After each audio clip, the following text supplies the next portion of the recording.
transformed into God's likeness from one degree of glory to another.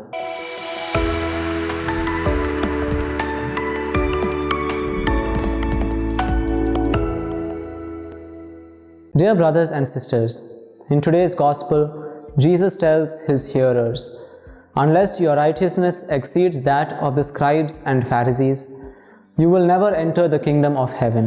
Here He invites us to go beyond a righteousness that is restricted only to the observance of religious norms, to a righteousness intent on loving God and neighbor.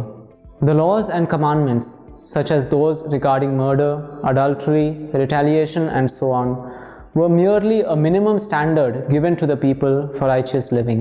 The problem with the Pharisees and scribes was that they became fixated with this bare minimum, refusing to go beyond it in the true spirit of these commandments, which is nothing but the love of God and neighbor. Thus, in His Sermon on the Mount, Jesus not only condemns murder and adultery, but also the anger and impurity that lies at their root. Dear friends, we too often have the tendency to qualify ourselves as righteous just because we have complied with the bare minimum that is asked of us. Do I consider myself a good Catholic just because I attend Mass on Sundays, do a bit of personal prayer, and regularly pay my tithes and church subscription? Do I consider myself a good person just because I comply with social norms, do a bit of charity, and refrain from criminal activity?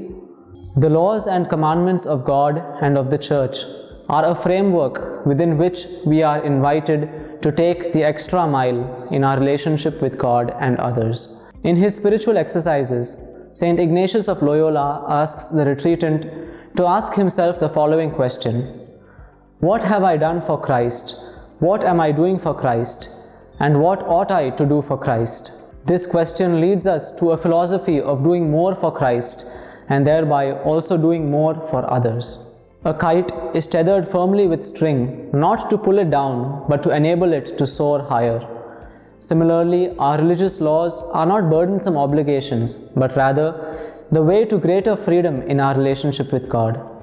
For example, the obligation of Sunday Mass is a reminder to take some time out from our busy schedules and spend some time every week worshipping God with our Christian community. As we grow in this sentiment, we will soon find ourselves eager to go for Mass and spend time in prayer as often as possible. Let us pray today for the grace to grow in our practice of religion to a deeper relationship with God and our neighbor. Then the words of today's first reading will be fulfilled in our lives as we are transformed into God's likeness from one degree of glory to another.